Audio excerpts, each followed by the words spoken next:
All time. Welcome back, Field of 12.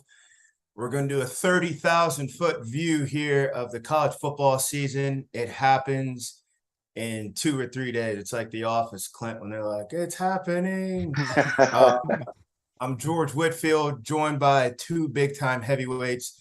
First, the pride and joy of State College and the Minutemen of UMass, Adam Breneman. One of the big-time college football tight ends that we've seen here in the last 5 or 10 years, fresh out of coaching and now into broadcasting. So his bag is huge. His bag is huge, and I hope he brings that bag tonight because it's going to get a little fiery because he's lined up next to himself, Clint Stoerner, pride and joy of the Arkansas Razorbacks and the Dallas Cowboys. All kinds of media. You can just put his name in. He's got radio shows, podcasts, TV shows as an analyst. He's calling games. He's probably selling yachts. But some yachts. Hey, if the money's right, baby. Hey, George, I don't know how the hell I'm gonna compete with a minute man with an enormous bag. I don't know how in the hell am I gonna compete with that right there. Good looking fella. Come on, man. Hey, the idea is I don't know about that, man. The idea is to do your best. First, fellas, cheers. Cheers. We're days away. Now. Cheers. Coming into the season. So Field of 12, for those of you who have been rolling with us, welcome back. For those of you new with us, buckle up. We've been doing some big time preseason looks at conferences. This week it's game 0, so we have some matchups we're going to go over. But more importantly, tonight we're going to go over the storyline. So in case you've been out there, you've been watching baseball, cutting the yard, get with us. We're going to take you on a trip around college football to get you ready for that big tailgate for the season kickoff here.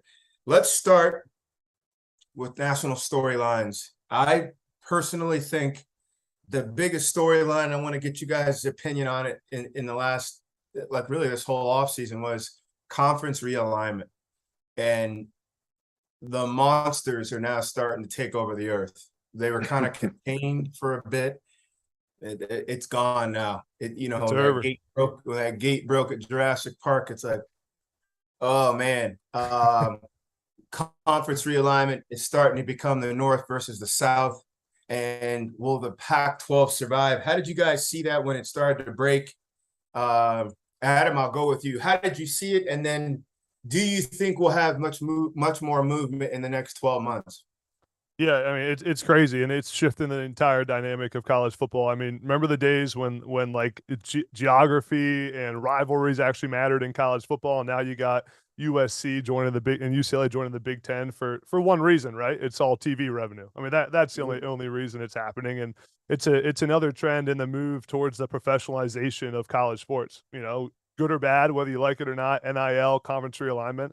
But I think, like you just said, George, Pac-12 is going to be the big loser of this whole thing. I think you're going to see Oregon, Washington, Cal, and Stanford, in my prediction, join the Big Ten, and then the Big 12 is going to go after the Arizona schools, going to go after Utah and in Colorado, and then that's the end of the Pac-12 as we know it. And I think obviously Pac-12 has been in a tough spot the last few years, has like the worst TV deal in football. I mean, you can live on the West Coast and not even be able to watch Pac-12 teams half the time with the Pac-12 network. So I think that's going to happen. We're going to have the 4 major conferences in college football. But I know there's tons of predictions out there, but I mean, I love it. I mean, I think out of it comes a lot of big-time rivalries too. I mean, Penn State USC is going to be a sweet game to watch every year.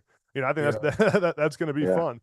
And remember when everyone was up in arms about Texas A&M going to the SEC, and everyone said, "Well, Texas and Texas A&M aren't going to play each other anymore." And now Texas A&M's full identity is that they're in the SEC. So it all works out at the end of the day. Yeah, hey, I'm stoked. I'm stoked about it, bro. I mean, I don't know what the hell's going to happen. I don't know where they're going to land, but I'm absolutely stoked about it. And I think because here's the reality of the situation. Group of 5 programs and really the majority of the Pac-12, for all the reasons Adam mentioned, they were completely out of the mix. And so it was time to shake up the landscape of college football. And I know there's going to get teams, George, you spoke of this multiple times. there's going to be teams that fall by the wayside and they don't have a chance in hell to be in any of the mega conferences, if you want to call it that. But you can also, on the other side of that coin, you can look at what's already going on with BYU, with U of H, with Cincinnati, with Central Florida. Those are 4 programs that before this past season, and let's be honest, that was a crapshoot that Cincinnati got into college football playoffs. There's going to be more teams that are going to be in a power conference or a mega conference or whatever you want to call it, that were prior group of 5 teams that now have the opportunity to play for a national championship, legitimately start the season and play for a national championship. And the Pac-12 stuff out west, I mean, the reality of it is there is a better way of playing football that includes the West Coast than what was going on with the Pac-12. And I think, and I don't know where it's going to land, Adam. I have no idea. But when it's all said and done, those teams are going to be in a better place. Even the ones that are left over that end up in the Big 12 are the ones that are left over that have to just kind of pick and grab the last few spots. They're going to be in a better position, much better position, week to week, money to money, year to year. They're going to be in a better position than they were in the Pac-12, in my opinion. No doubt. I can't remember a more mismanaged situation than the Pac-12. And it was the suits that the suits left the gates unlocked, left it running, and went on inside. Like, how could you do that? A historic conference. You got iconic brands that sit out here, and you're west of the Rockies. No one should be able to come west of the Rockies and invade this coastal conference. They were in a position, what was it, 5-10 years ago, where they had Texas and Oklahoma on the hook themselves, and they were trying to fish out 2, 3, 4 Big 12 powers. And all of a sudden, you're out. And with all the deal making going on with visibility and TV, Adam's right. You sign a deal where your average West Coaster has no shot at seeing games, certainly not at the bar or at a restaurant. I don't understand how it was so poorly mismanaged. You have so many great programs, academics, coaches, everything. And Adam, I agree with you. A couple of those guys will be gone off to the Big Ten, and the rest will be looking around, and they'll have to join some Boys and Girls Club or some YMCA. Hey, G, I think one thing though that's really cool, and I don't know where everybody's going to land, but I'll just use the SEC as an example.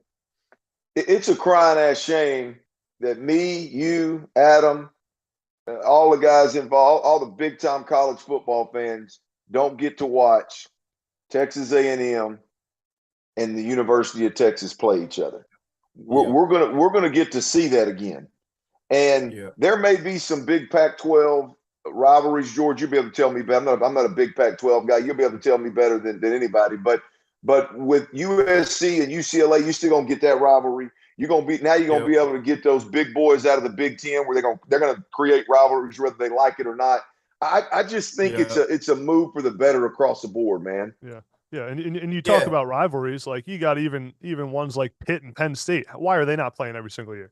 I mean, that's a travesty, and not that the conference realignment will affect those two specifically, but just the consolidation of everything will make for scheduling easier, and all the games that we all want to see, happen and be able to happen every single year. You mentioned the Pac-12. I remember trying to watch last season, and in conference, it was like Arizona State versus Colorado, like a big in conference game.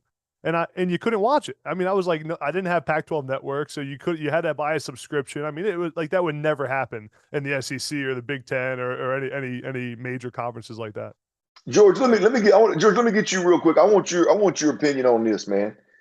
Yeah. The NCAA has failed miserably. Yeah. I mean, let's be honest. They have failed miserably relative to managing their people.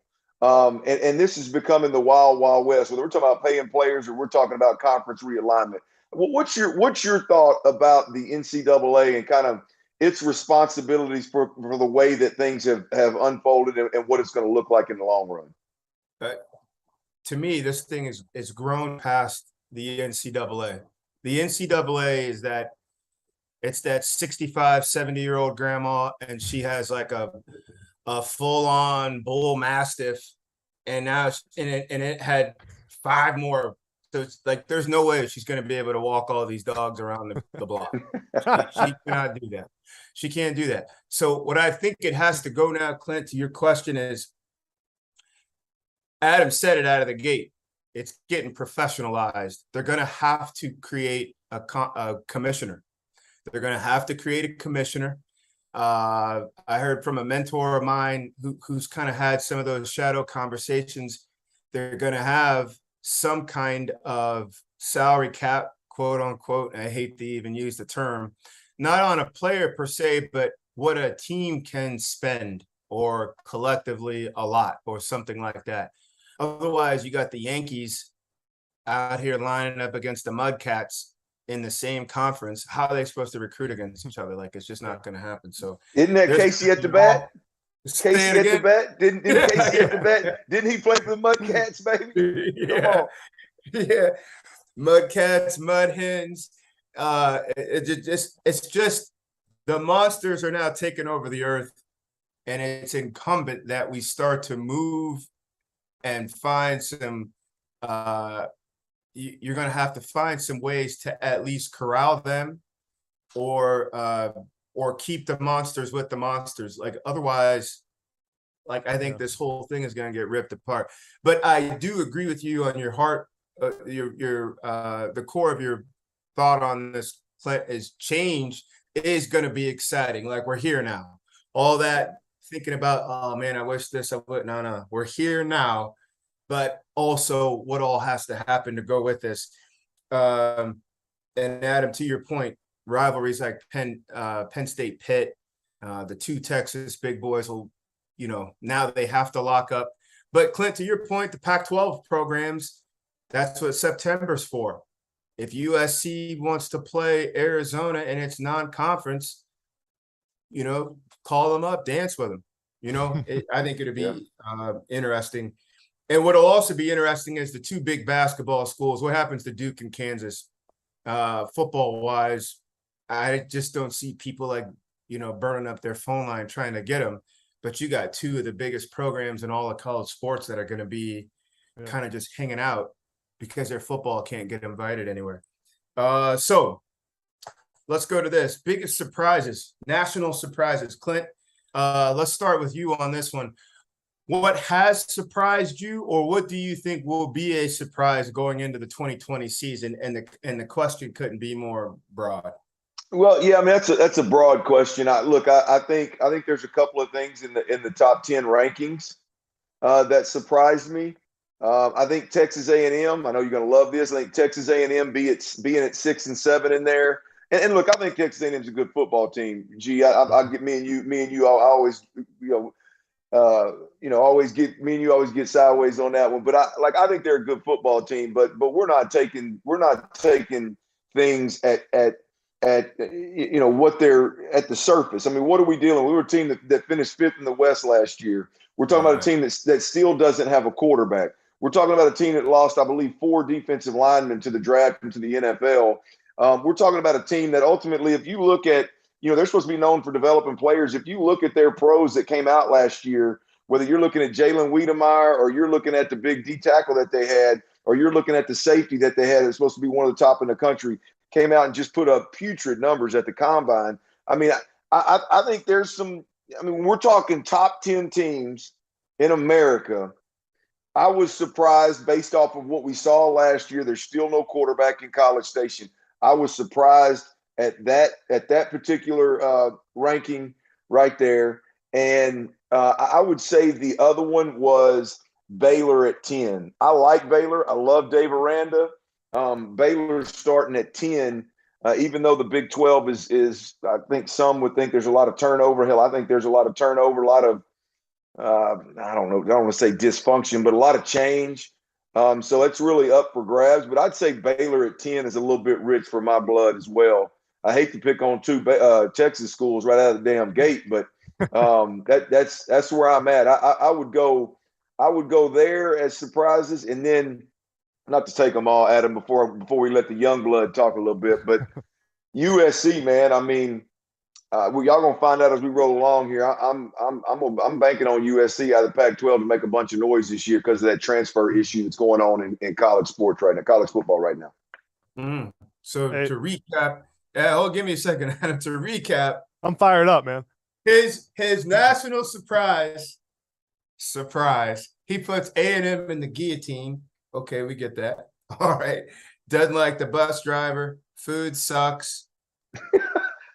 Stadiums. I'm just going over his notes. And then Baylor, on a serious, Baylor was one win away from crashing that wedding last year. They were one win away from, they took care of business at TCU and how they did against Oklahoma State, but if was a fifth. Go ahead, Adam. Your biggest surprise. Well, I was going to say, I remember on Monday night's Pac-12 preview, I had USC as winning the Pac-12 as well. And George didn't, I don't know if you liked that pick too much back then, George. I don't really like it right now. I do like them, but there's a nasty crew in the Pac-12. There's a nasty the biker gang. The village. Yeah, the biker gang. I think when you look at the national landscape of college football, I was trying to, as Clint was talking, think about the surprises. The reality is at the top of college football, there's very rarely surprises, right? There's not a ton of parity in college football. I mean, you got the same 5 teams make the dance almost every single year. And you got the Cincinnatis that make it like once in every 5 years, but you pretty much know at the top of the food chain in college football, Alabama, Georgia, Ohio State, Clemson, you kind of know who's going to be at the dance every year. But I think one program, first one that comes to mind is a program that will surprise people this coming season. It is probably too low in the AP poll, I think, is the Florida Gators. I think Billy Napier in year one with Florida does a good job. I mean, everyone I've talked to who knows or has worked with Billy Napier has just raved about him. I mean, says he's extremely smart, obviously a great play caller and a great offensive mind, but the way he's building that program and structurally the way he's building it, I mean, you talk about obviously last season, I think Florida was 6-7, something like that under Dan Mullen. But this is a program that, I mean, they're 1 year away from, taking Alabama down to the wire and 2 years away from winning the SEC East. I think they have Anthony Richardson at quarterback. I like Florida. And I think obviously anytime you have a coaching transition, there's a culture change. There's adjustments to be made, but I think Billy Napier and the Florida Gators can surprise some people this fall. I'm with you. And I look at that Utah heavyweight matchup, Clint, that they have right out of the gate. But it's a huge opportunity. As a head coach, Napier has had these guys, he's had his hands on them 5-6 months. Yeah. And Yogi just mentioned that one of his favorite coaches told him it's 18 months to get your culture to where you want it. He's about a third of the way through, and they haven't battled a game yet. The very first time they take the field together as a band, they're going up against the baddest biker gang west of the Rockies. So you're going to learn about yourselves. And you've got a superhero to your credit who can go out there and possibly do a little something. The team we haven't mentioned yet is Notre Dame. We haven't mentioned them in a lot of our preseason shows. We haven't mentioned them in terms of our top 10 monsters, conference realignment, and not in the surprises. Where do you guys see the Irish both on the field, and then where is their future? Let's reverse it. Adam, we'll start with you. The Irish will look like what on the field? What will be a success for them this year on the field? And then Clint, take us to where you see them in the next 2-3 years. Yeah, well, we're not at this point yet of our college football playoff, but I mean, I have Notre Dame making the playoff at number 4. I think playoff is that? Which playoff? The Division I Power 5 college football playoff. Oh my! I have them at number 4. I think number 1, I love Marcus Freeman. I'm all in on Marcus Freeman and what he's doing. I mean, I remember the video of when the players found out Marcus Freeman was their head coach and them just freaking out. Looked like a movie. Exactly. They have 4 tough games. They got to go to Ohio State. They got to go to BYU, and they go to USC, and have Clemson at home. The thing with Notre Dame, they can lose one of those games and still make the dance. But the rest of their schedule, I mean, they don't play anyone other than those 4 teams. So I think it's a tough schedule, but other than those four, they got a chance to to get healthy in between the big games there. I think Tyler Buchner's a good quarterback. He's he can make plays when the play breaks down. I saw some stat in high school his senior year, he had like 55 touchdowns and 2 interceptions. I mean, if he can take care of the football, as you guys know, George, as a young quarterback, you got to be able to take care of the football. That's the number one thing. Sure. He's got a great cast around him. Michael Mayer, maybe the best tight end in the country or the second best after Brock Bowers. They brought in Brandon Joseph, the transfer safety from Northwestern, which I think is what that defense needed. So I love Notre Dame. I think when you look at that 4 spot in the playoff, I was back and forth a little bit. Clemson, Notre Dame, some of it. But I think Notre Dame can run the table and or have one loss and make the playoff. They got to beat USC to end the season. That's going to be the big game, and I think that game is going to have some major implications for the college football playoff if USC does what I think they're going to do. Clint, can we just start from that point? Is Notre Dame is their track toward the playoff? Are they on track right now for the college football playoff? They're as close right now as they're going to be to the college football playoffs, ranked number 5 preseason. I mean, look, you said it, George. What'd you tell me about Brian Kelly at LSU? One of the best in the game, right? They lost the top 3 coach any way you slice it. I like Freeman. I'd like to kick it with Freeman. Hell, I'd like to play with Freeman. I have no idea what the hell he's going to do as a head coach. The one sample size we have, which just may be a little bit unfair, right? A defensive-minded head coach took over last year for the bowl game versus Oklahoma State, and they had an epic fail in the second half, and Oklahoma State came back and won that football game. And so they got a lot of returning starters. I get that. I think their schedule is more difficult this year than it was last year. And if we're being completely honest with ourselves, last year, I believe, correct me if I'm wrong, they played 3 ranked teams in 2021 and lost 2 of those ball games, Cincinnati and Oklahoma State, I believe. Wisconsin was their best win, and that was a 4-loss Wisconsin team. And so I don't know that they weren't overrated last year, to be completely honest. They've lost what most believe is the top 3 head coach in all of college football. They don't have a quarterback that's proven. That's true. And Adam, you may know better than me, brother, but what I've read up on these guys, their best option at quarterback is a guy that they're not real sure can sit in the pocket and distribute the football accurately. They know he's an athlete. They know he's got a high ceiling, but can he play at the level from the pocket necessary to win football games at a national championship level? This all may come to fruition. It may happen. But I'm telling you right now, I'm not comfortable saying, boy, that's Notre Dame now. Brian Kelly left that. He left that cupboard full now. They got 15 starters. I sure like Freeman. Yeah. Not if we're talking national title. I think it's a great transition, great hire. I think they'll be fine. But college football playoffs, Adam, you done lost your damn mind, brother. They got to have a lot of things go right. First of all, that is 4 heavyweight matchups, and it starts with going to the shoe. Like, I think they'll be competitive. I don't think they'll get within arm's reach of Ohio State, but this won't be no first-round knockout.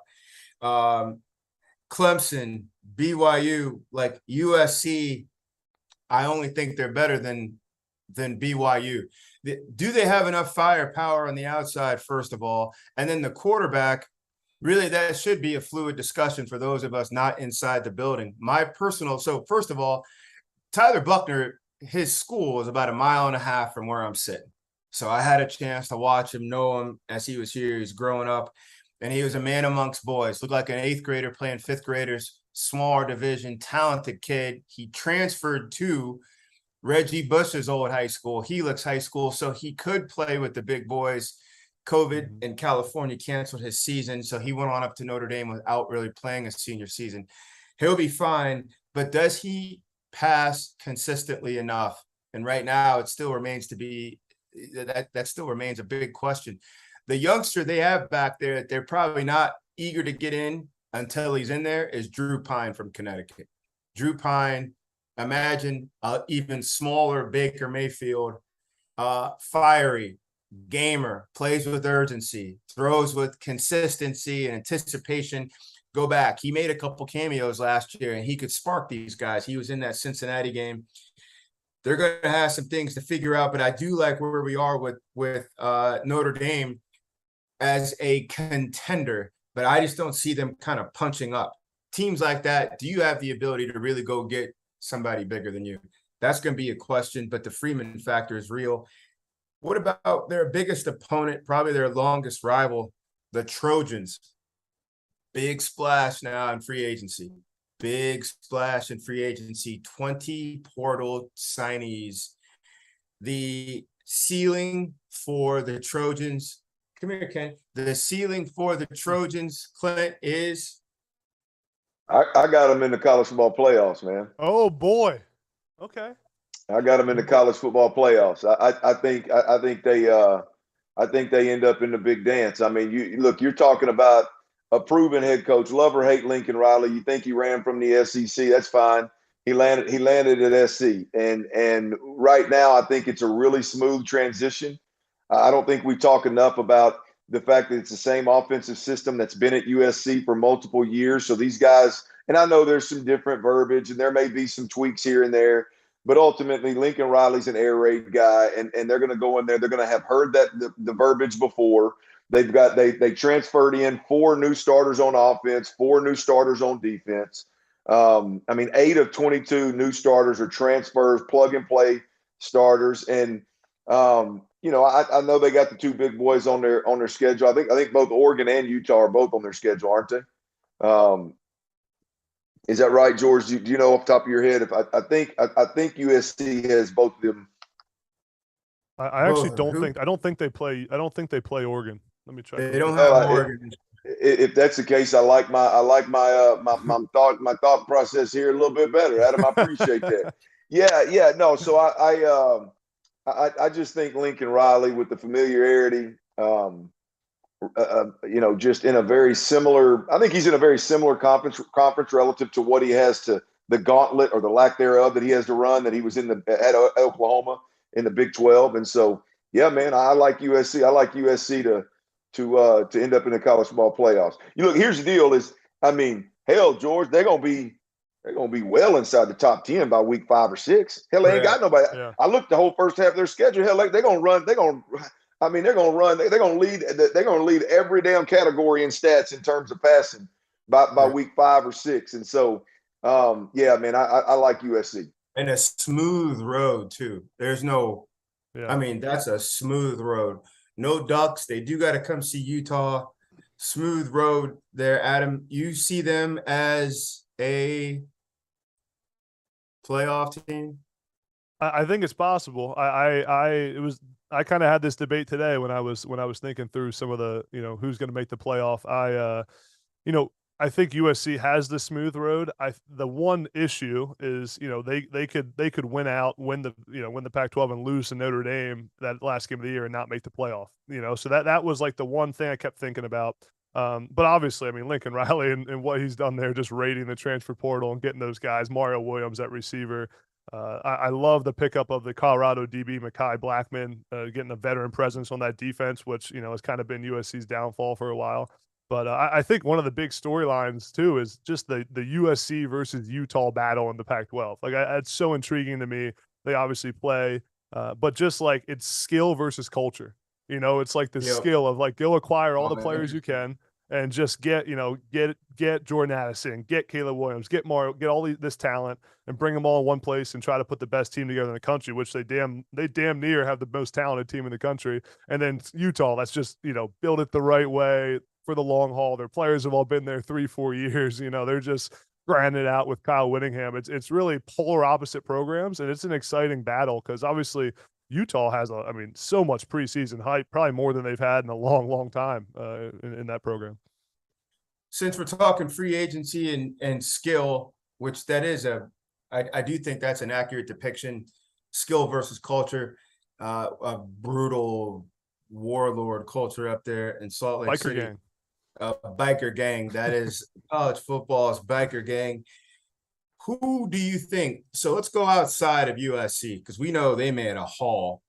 Clint, go with you first. Give me your favorite or couple favorite pickups across the landscape there in the portal.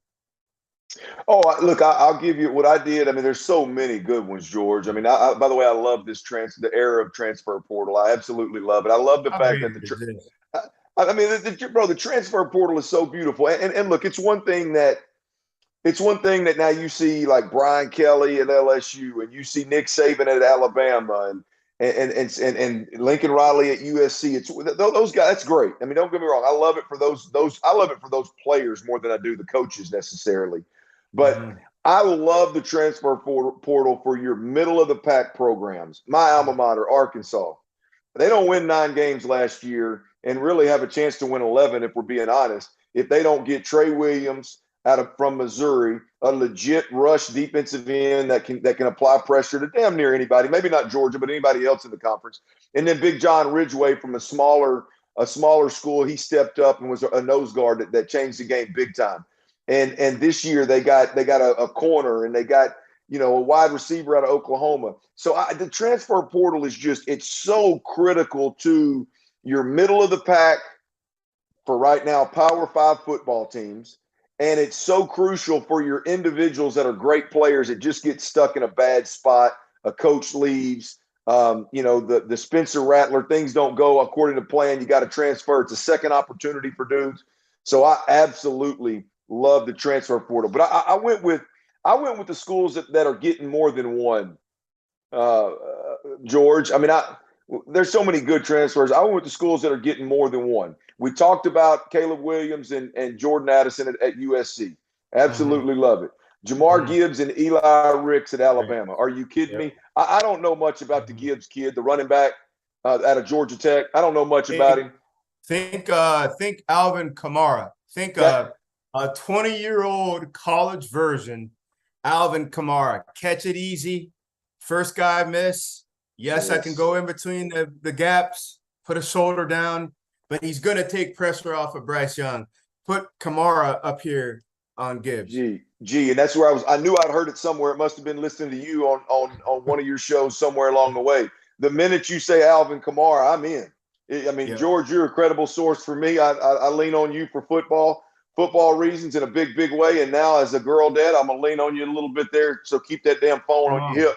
But yeah, I mean, I just when I hear that, I think, damn, at Alabama with that talent. So Jamar Gibbs and Eli Ricks, corner transfers over from LSU to Alabama.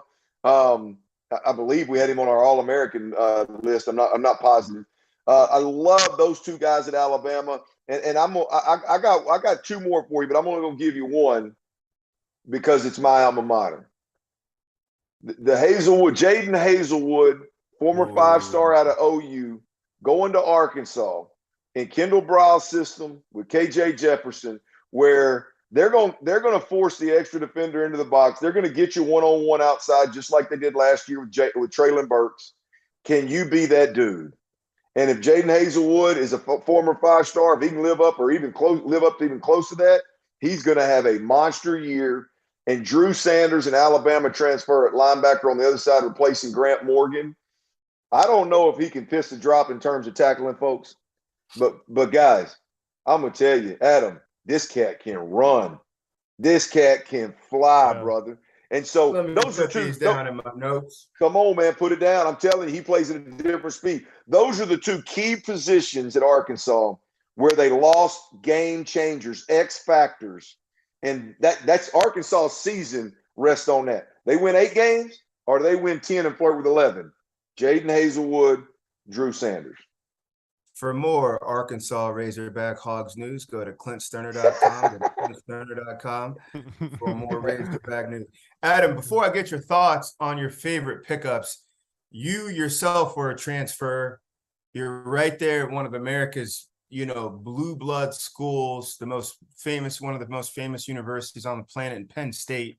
You're there, you're a player, you're recruited. You got brothers on the team, and one night you go to sleep a Nittany Lion, and the next morning you wake up and think, I'm not a Nittany Lion anymore. Can you kind of walk us through just the novice fan mentally, what the process is to kind of divorce yourself from this place because you had a realignment on goals or direction or whatever else you really wanted to do for yourself? Yeah, it's a great point, and I think Clint hit it right on the head. Like, I love the transfer portal. I love the player empowerment. I think, in my situation, I went to Penn State, was a big time recruit along with, fellow Field of 12 analyst Christian Hackenberg. We went to Penn State together. We're best friends, have success as a freshman. We're both freshman All-American, and I had some injuries. And then Mike Gesicki comes in, and everyone knows him, and, he's the starting tight end. And, I think when you think about college football and these young players, myself included, but tons of them around the country, to think that they're going to get it right with their first pick all the time is just kind of ridiculous. I think these guys deserve the second chance to get their career right and get it back on track. And it's difficult, when you're sitting in that spot and not knowing if the place you picked is the right place for you long term. So just having the option to go somewhere else. I ended up transferring to UMass and ended up being a 2-time All-American, called a bunch of passes. Like, if I wouldn't have had that opportunity, where would my career be? What would I have to say for myself? I think about guys in college football. You think about a Will Levis. Will Levis left Penn State to go to Kentucky. Totally changes the trajectory of his life. I mean, that guy's going to be a first-round draft pick because he got the transfer. Yeah. If he was at Penn State, would he still be competing with Sean Clifford? You think about Quinn Ewers. I know he hasn't played yet, but if he was still at Ohio State, would he be behind C.J. Stroud still? And now he's going to get the chance to lead one of the most historic programs in the history of college football. So right. I'm a big fan of it. I think at the end of the day, man, if college football is a business for the coaches and the administrators and the media and the fans, it should be a business for the players too, man. And I'm all for it. More power to the players. Adam, here's the deal. G2, like when I have this conversation about transfer or paying players, man, like the minute somebody starts talking about, well, yeah, how's the program going to do how's the head coach going to do if that, no, it's hell with all that, man. Yeah. It's about the players, man. We were all once players, man. You sign a letter of intent, and I get it, man. Your word is bond. I sign it. I'm committed. But man, when you sign that, when you step when you step foot on campus, man, that clock starts. You got 5 years of your life, and you can never do it again. So don't give me no bullshit. Don't give me no bullshit about, well, the university may not be able to survive, or the coach may hurt his career, or he may not be able to keep his staff together, or the program may suffer from a numbers perspective. Man, I don't want to hear all that shit, man. The players they're kids. They got 5 years and never another shot in the rest of their life to play college football. Right. And the other straw dog argument in that deal, you feel a particular way about the program, and your head coach feels a particular way about the program. A lot of times these head coaches, you played your heart out, you're an underclassman, you guys way went past expectations, he gets hired, 300% raise, he goes up to a big school, he can stop the show tomorrow, he's out. Yeah. Before the portal, it's a 1-year penalty for you as a kid. You get there, and it's just like Cam Ward, another one of our young students down there in Houston. Cameron Ward comes out of high school, not big, not highly publicized, goes to Incarnate Word, wins their version of the Heisman Trophy as a freshman. Can immediately take those chips, cash it in, and now he's a starting quarterback in the Pac-12 in Washington State. I almost bet Washington State was never uttered during his high school years. It's probably never even uttered up until somebody from Washington State called, but now he has the opportunity. It always bothered me. Adults could always make a drop-of-the-hat decision. I'm an athletic director at this mid-major, and I get hired tomorrow at a heavyweight. I'm gone.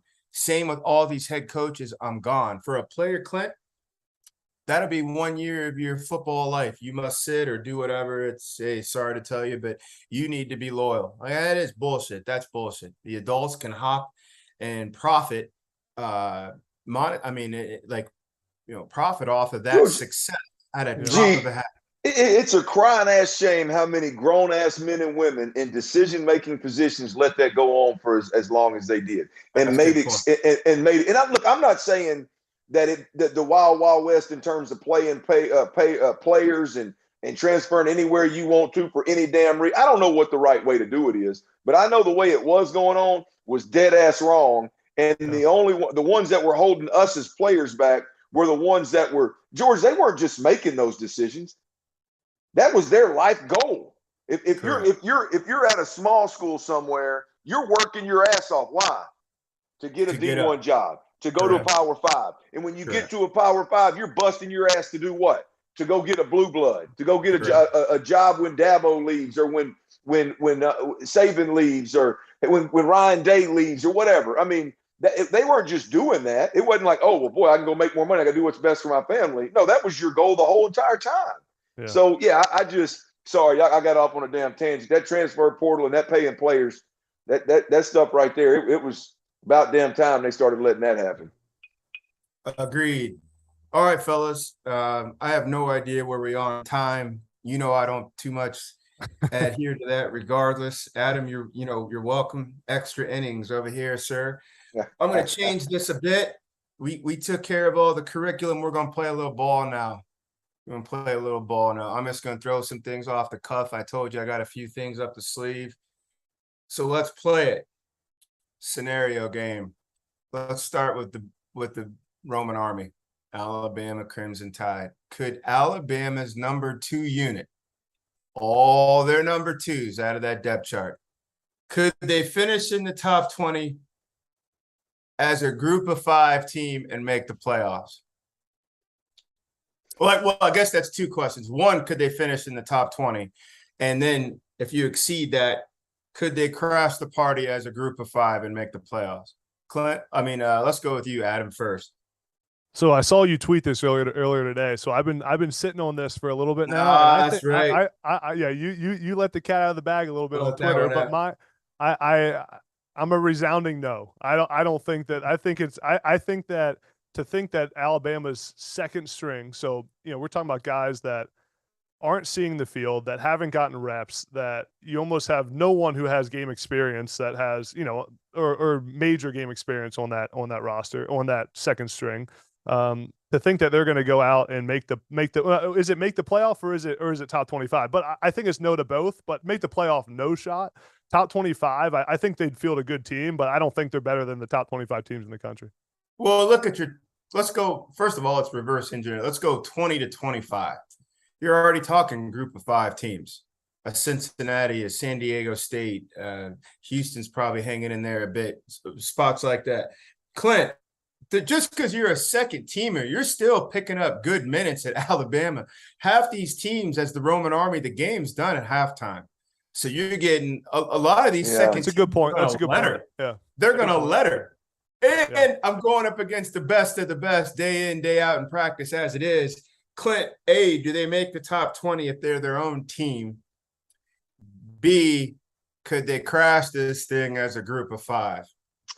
I would say they could make the top 25. You shifted from top 25 back to top 20. You said they could or could not?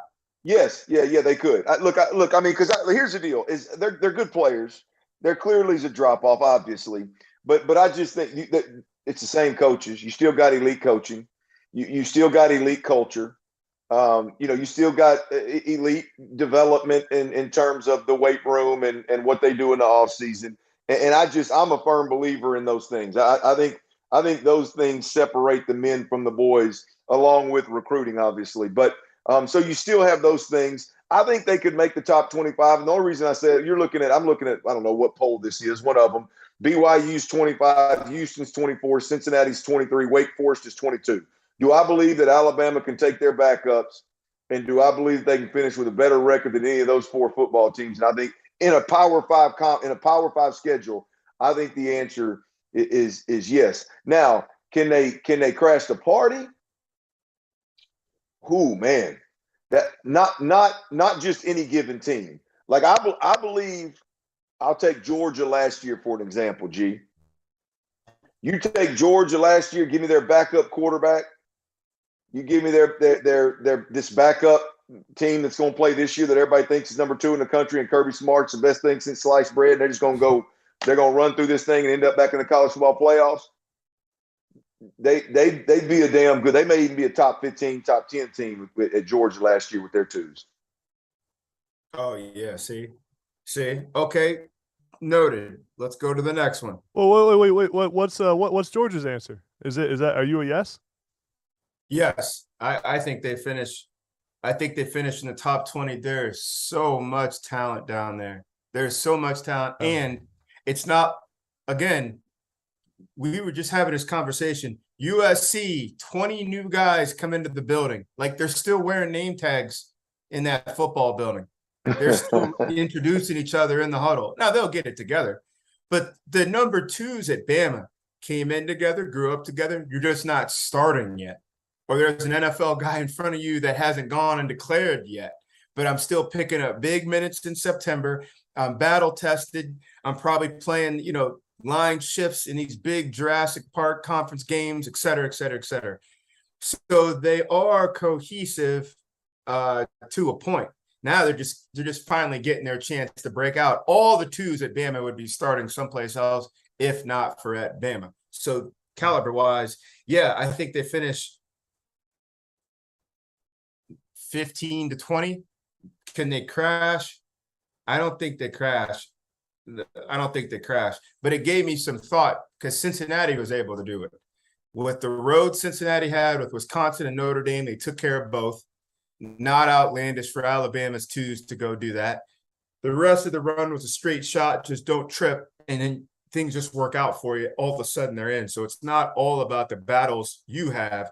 It's also about the battles on the other landscapes that'll make or shape your own road without your doing. Here's the next question. Adam, let's go to you. If we took Ohio State and put them on the field with the preseason all Big 12 team, who comes out of that alive? I think Ohio State probably wins that game. How about that? I think Ohio State. That's how talented I think Ohio State is. I need to look at the all Big 12 team right now. Yeah, it's talented, no doubt. But I mean, it's the Big 12, so. Do I get the Ohio State guys on my Big 12 team? I mean, that's a determining factor. What you mean? Why would you get Ohio State players on a Big 12 team? Oh, I said Big 10. I'm sorry. You said Big 12. No. Big 12. Iowa State, TCU, Houston. What? Yes. I mean, Yes, you got Spencer Sanders is his first team quarterback. I mean, you're talking CJ Stroud.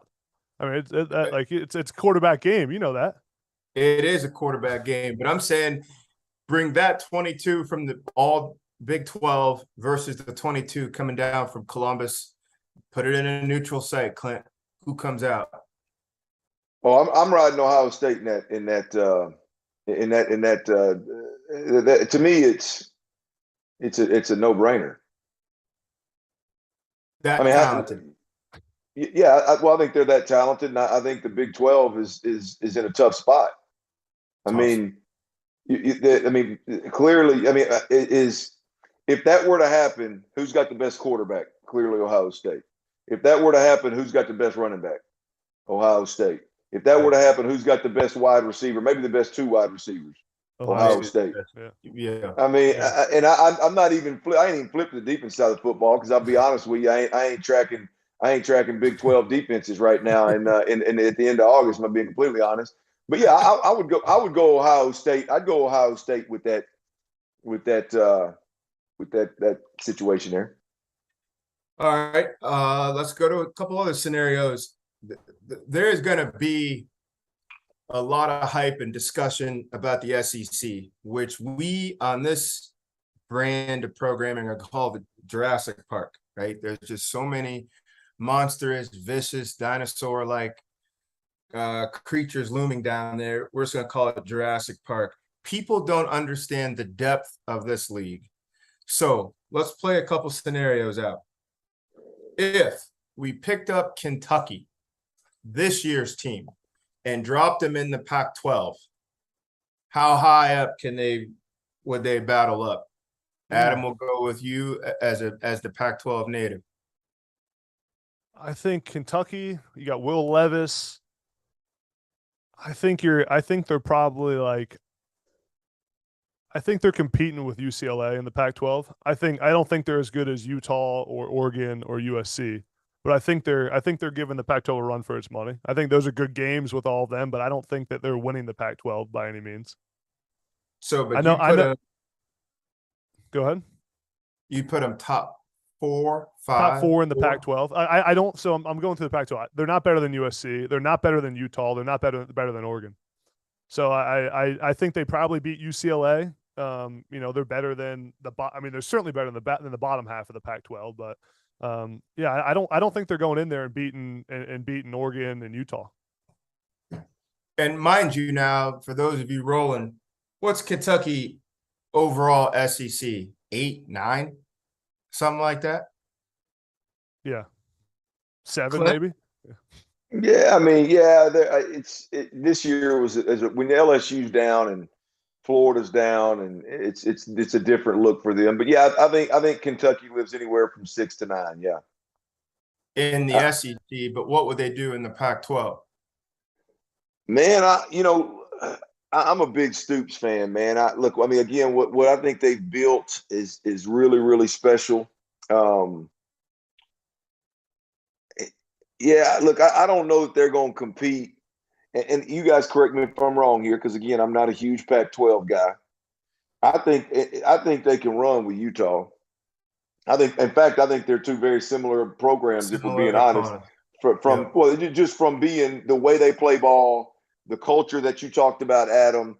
I think those are two very similar programs. I think they have a hard time keeping up with USC, and big picture, Oregon. I think they have a hard time keeping up with that Oregon speed that we've come to know over the years. Even though that hadn't been the same since Chip Kelly left, if we're being completely honest. But I don't know. I'd say they'd be up there in the conversation in the top 3. Top 3. All right. Let's go to another one. Yeah. A&M. Go ahead, Adam. I really want to hear your thoughts on all these too when we get moving on. Oh yeah, I was just trying to pass the ball. In my humble opinion, I agree. I don't know. They may not have the firepower to really go shot for shot with USC, so they don't let them. Styles make fights. You tie them up, keep them in the corner, brutalize them. They're similar to Utah in that way. In Utah, if you just look at the style between Utah and Oregon, Utah beat them twice last year and really did up front. Beat them down both times. True. It demoralizes you. It's ugly. It's on the ground. It's straight at you. It's not the tactical spacing. It's just they take the game out of that biker game. I look at Kentucky. I think they have a puncher's chance to get in the Pac-12 championship. They're better than UCLA, in my opinion, just style-wise. Yeah. And I think they're better than Oregon. So I put them right there, but either with or right behind SC and Utah. But again, we're talking the 8th or 9th team in the SEC. And all of us are having a conversation that they're easily 3rd to 4th in the Pac-12. Let's go to A&M. Let's take the Aggies. Let's pick the Aggies up and drop them in the ACC. Drop them in the ACC. Clint, get them off the guillotine now.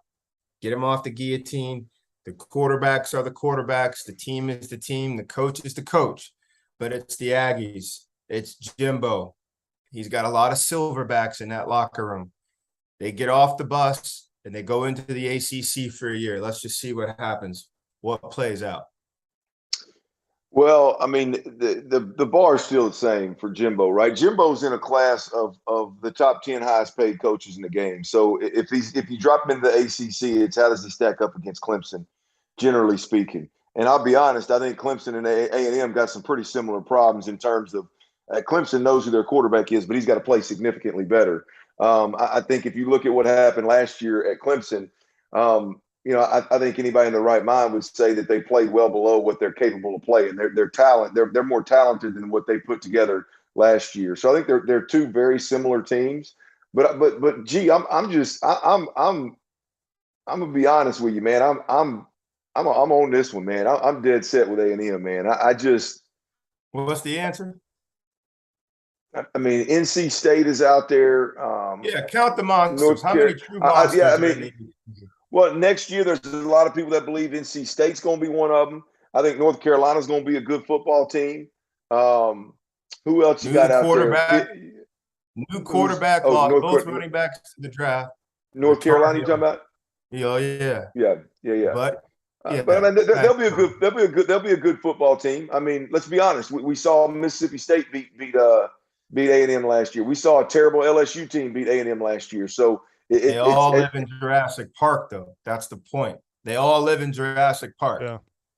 They all play that ball. Yeah. I'm with you, G. But if we're going to take a program that lost to Arkansas, Mississippi State, and a pitiful ass LSU team that the head coach was chasing gals in the stop and go parking lot instead of coaching the damn team.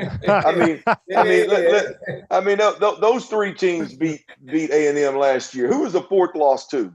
Because it wasn't Alabama. They beat Alabama. Who was the fourth loss to? I can't remember. It wasn't a stop and go parking lot that beat them. I'm just saying, go to the ACC's monsters.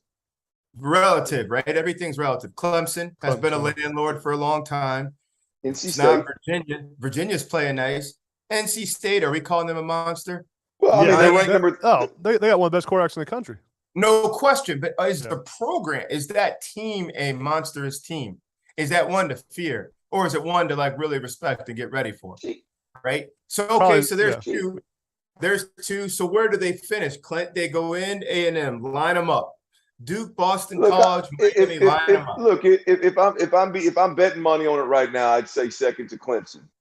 I'd say they finish runner up to Clemson. G, but I don't like the way you just want to dismiss the fact that they got that ass whooped last year by some middle of the road teams. I'm not dismissing anything. I'm just getting these guys off the guillotine before you give the go ahead and just drop this thing.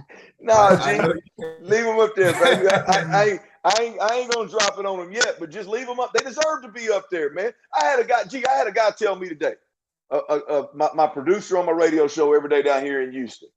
He's an Aggie. I had him tell me today that if Jimbo Fisher and the A&M Aggies, if they finish fifth in the West again, Jimbo Fisher ain't on the hot seat. No. What you agree? No, what? He's not on the hot seat. What if he finishes fifth in the West 2 years in a row? Jimbo Fisher ain't on the hot seat. I'm saying there'd be some urgency, but nobody's going to come out and start threatening the man. He's got a national championship. These things take time to build, and you're in Jurassic Park. I mean, let's get real. LSU is revamped. You got to deal with them. Ole Miss has a nice little stride going. Arkansas is trying to make a little bit of noise, but that doesn't put you in peril. You ain't just got Kim Folk. You ain't just got Kim Folk in College Station. You are somehow tied to Jimbo. You and Jimbo Fisher. Here's what I think. No, but here's what I think. And I think in time, give you some space, you're going to tell us her name. You were a young man at some point in time, some chick or a young lady from A&M. You must have pursued, sent flowers, sent pizza, sent this, sent that. She said, Clint, thanks, but no thanks. And from that point on, you were like, you know what? You and everybody else on this campus. So we're going to give you time to work that out. Truth be told, I did marry a Longhorn, so there may be a little persuasion in the back. So it ain't what you lost, it's what you gained. So you inherit a centuries old. I've been trying to tell these cats from jump, man. There's certain schools in conferences where like Florida State in the ACC, you ain't got no excuse to be piss poor. I mean, you are in a fertile recruiting grounds. You have a blue blood program where kids all over America want to go. At one point, wanted to. It was the most cold-blooded thing in college football. That's it, man. And you are that bad? No, that's not A&M. I'm just saying, generally, like there's a handful of programs that, as we're talking college football, I'm gonna hold them to a higher expectation. And Texas A&M is one of them. They've had been the only school in Texas to recruit out of the SEC. The only school that can walk in and say, we play in the SEC. You can play right here at home, and you can play all on TV every day, prime time, the whole thing. Everybody recruits across borders. Everybody recruits across borders. Just because you come in and say, well, I'm part of the SEC, that doesn't boost you or hold you back. Texas had great recruiting classes these last couple of years. The bar, they haven't even been in the playoffs. That thing is still building and rumbling and building and rumbling. It got noisy with Sumlin and Manziel. Then they got into the SEC and they made some nice waves and they beat Bama. Then they kind of been able to sustain it. Then they went under new management with Jimbo, and now he's trying to reharness this thing, but they're in the Jurassic Park. They don't have 4 national championship trophies sitting around the corner, and people are saying, well, what have you done? They've been winning, they've been battling. This thing takes time. Adam, real quick, sorry, A&M in the ACC, they would be where? Well, I got to chime in quick. I think you think about what LSU did to Ed Orgeron after, a year, 2 years after winning probably the national championship best season in like school history, let him go. So I see where Clint's coming from as far as Jimbo Fisher. Everyone's on the hot seat in the SEC unless you're Nick Saban every single year. Anyhow, ACC. So wait. Well, stay there then. So when would they plug his seat in? 4th in the West? 5th in the West? You really think his seat would start to warm up? Yeah, I think if that scenario, like 4th, 5th, I mean, they want to win at Texas A&M. I mean, it's just, it's an example of the SEC, the Jurassic Park. I mean, they want to win. It's big time college football, and eventually you got to win some games and you got to show improvement in the program. And I understand Texas A&M, they're not the same kind of program that LSU has been for a long time, but when Clint mentioned being on the hot seat, the first thing I thought of was what LSU did at Orgeron. I mean, that dude had the best season in school history and then was gone within, what was that, 20 months later? I mean, he was kicked to the curb. So it's just a good example of the SEC as a whole as well. I mean, that's big time college football, man. But the western part of the SEC and the eastern part of the Big Ten. Remember now, we're only 7 or 8 years away from the national championship game was from that half of the SEC and Bama and LSU. Like the biggest monsters in Jurassic Park live there. Now we're just starting to hear some noise from the east side, but your thoughts on them in the ACC? Can A&M go into the ACC championship? Yeah, I think they would. I don't love Clemson this year. I think they're slightly overrated. I don't love DJ. I think Texas A&M would win the ACC if they were in the ACC right now. Wow. He says they'd win it. All right. Clint, you're an agent. Adam, you're an agent. Clint, you represent Oregon. Adam, you represent Notre Dame. Clint, where would you advise Oregon's and Phil Knight, let's just go ahead and be honest, where would you advise your client to move to? Which power conference do you think most suits Oregon and her interests? I direct them on a first class flight, direct flight to the Big 12. I know there's money involved. It's all going to level itself out. Go to the Big 12, slay the Big 12 every year, be in the college football playoffs, and everything's going to be fine. Are we getting our bigs mixed up? Big 10 has the monsters. Big 12 has the others. As the agent, which one are you saying to go to again? The Big 12. I'm going straight to the Big 12, where I'm guaranteed. If I just handle my business, I'm guaranteed a college football playoff appearance every single year. Unless you think all of a sudden the college football playoff committee, which I have no faith in whatsoever, but if all of a sudden you think the college football playoff committee is going to go, man, Big 12 sucks, man. It don't matter what anybody does over there. They ain't getting in the college football playoff. You're crazy.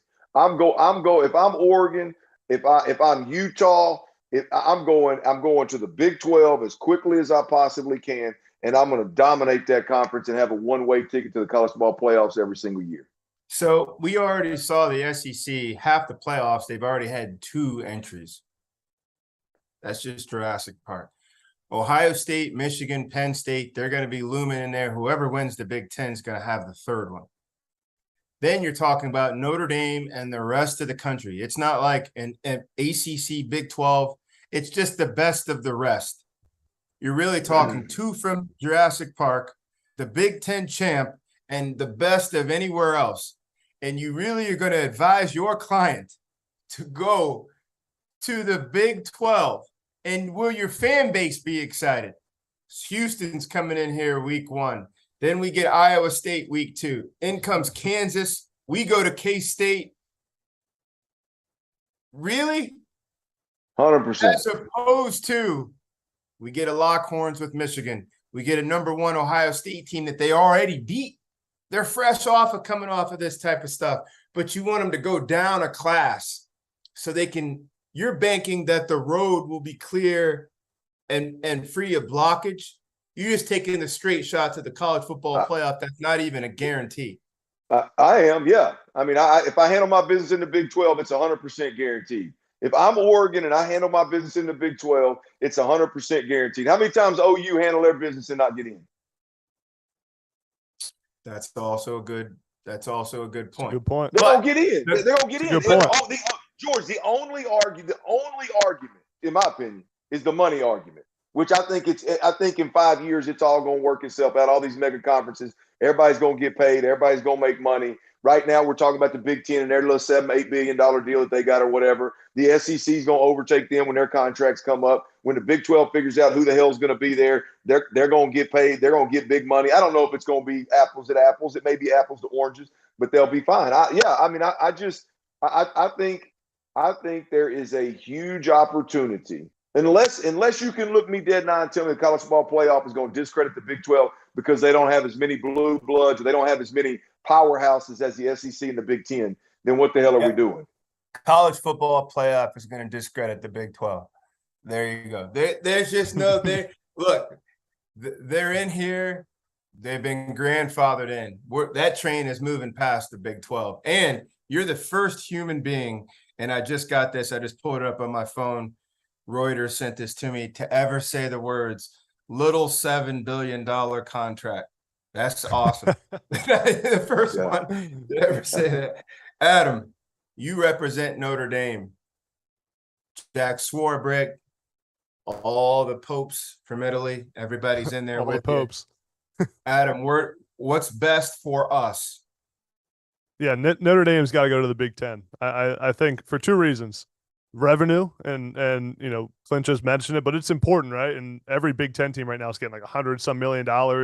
I think Big Ten and their media deal we're getting 50 to 70, something like that. That's a big difference. And they obviously over the next, I'll help you. The next 7 years, every Big Ten team will get $466 million, which is $66 million a year for the next 7 years, from Rutgers up to Ohio State. They can all count on that, and that's not even ESPN money. But go ahead. Yeah, that's big time money. So I think number one, there's that reason. Number two, just the rivalry, the fit. I mean, you got Notre Dame that now can play USC, can play Penn State, Michigan, all these traditional. I mean, we all know how much Notre Dame loves tradition, right? All these rivalries. They can keep their games with Stanford in non-conference. I mean, obviously they're in a difficult conference, but they already play a difficult schedule. We just went over their schedule for this season. It's not easy whether they're independent or whether they're in a conference. I think Notre Dame, like when you think of Notre Dame, I think of the Big Ten. I'm like, Notre Dame should be in the Big Ten. The alignment there with Penn State, like all these schools, it makes too much sense. And the TV revenue to go on top of it. I mean, the Big Ten with Notre Dame included is a valuable conference. And could I say, George, may rival, if they get Notre Dame, the Big Ten could rival as the best conference in football. I think they're right there now. I already think it's a rivalry right now. To Clint's point, new money is going to come up for the SEC. If you had your crystal ball there, Adam, as the representative from Notre Dame, and you were told, hey, if you wait a year, like Clint's saying, wait a year or two, you can make 20-25% more in the SEC. Is it worth that 20 or 25% to take your brand down to Jurassic Park, or do you take what you know and stay right there in the Midwest? Man, I don't know. I mean, I think about like fit, and just Notre Dame in the SEC just seems like just not fit. I mean, that doesn't even like comprehend in my mind Notre Dame playing in the SEC. Like That just doesn't sound right. It just doesn't roll off the tongue. Notre Dame and the SEC. I feel like they belong in the Big Ten more. The alignment's there. The rivalries are there. I don't see Notre Dame going to the SEC. I just don't see it happening. Clint, Hey, now you're jumping. I got a question for you. Yeah. I got a question for you. I want you to look at what's going to be the Big 12. Back to my Oregon question. I didn't even hear what y'all. Adam, I love you, brother. I respect you. I didn't even hear what you just said. I'm still stuck on this Oregon conversation. George,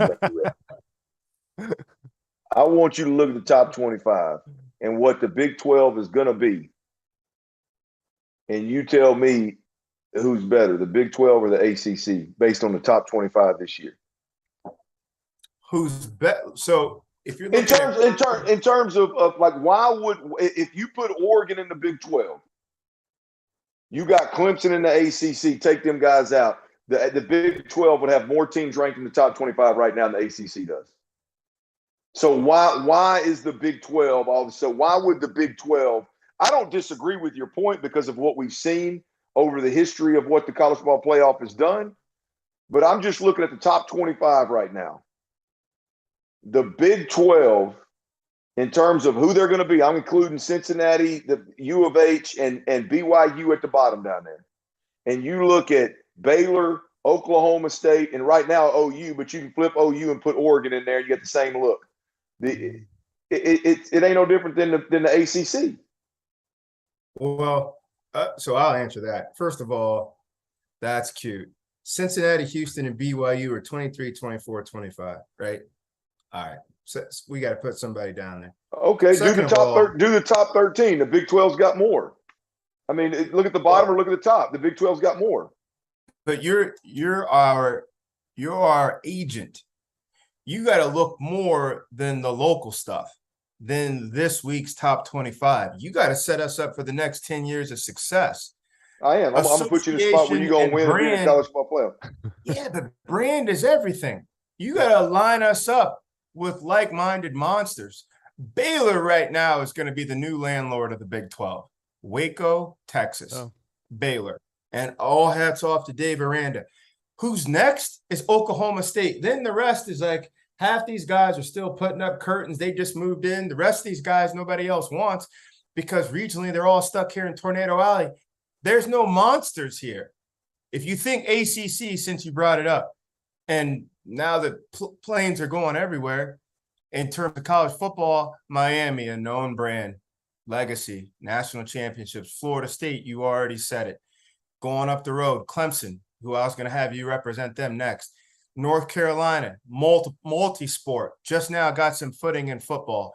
You can go on back up to Virginia and Virginia Tech. Somehow both those teams will find some footing. But they're all big-time big-time light heavyweight. Some of them are heavyweight programs. That seems to me, if it's ACC, Big 12, and I'm representing Oregon, I'd rather have Florida State come in on a Saturday night. I'd rather have or go to the Hurricanes as opposed to welcoming Kansas because I'm going to knock this tomato can out and I'm going to knock these guys out and hope to God the rest of the stuff works out that I can get there. If you have two undefeated SEC teams, an undefeated Notre Dame, and a Big Ten champ, it don't matter what you did in the podunk Big 12. It really doesn't. And you hurt us because you put us in there just because it's the smoothest shot. College football doesn't always go off the smoothest shot. You could lose a game, knock out three heavyweights, redeem, and go. As opposed to you've seen college football. You just named a bunch of teams in the ACC that Cincinnati's been to more college football playoffs than. I mean, I hear what you're talking about, the blue blood stuff. I get it. I understand that. But we're splitting hairs here. But all I'm saying is it's not like, holy hell, what are you talking about? I mean, Cincinnati was a college football playoff team last year. Baylor and Oklahoma State are top 13 football teams right now. Lord, Adam, this guy. You just got through telling me. You just got through responding earlier in the show that Baylor was one win away from knocking something. I don't remember what your comment was. I mean, but now all of a sudden it's Waco, Texas. It is. That's true. They were one win away. That was Waco. That was Baylor last year. You got the chance to take these guys. You could take them to the Big Ten. You could take them down to Jurassic Park. They could go down there and play in the SEC. That'd be fun to watch Oregon go down there. It'd take a little bit to get used to, but no more strange than watching two LA schools go out to Maryland State College or Michigan. No more strange than that. Why wouldn't you put them in a big-time heavyweight deal when Oregon has always seen itself as a big-time heavyweight contender?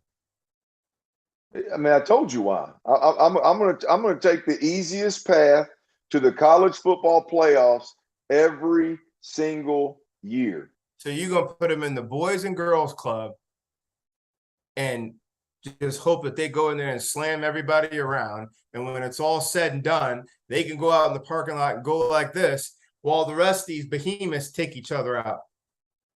Y'all beat up on each other. Y'all beat up on each other. Whichever one survives, I'll catch you and hope I get you in one game in the college football playoffs.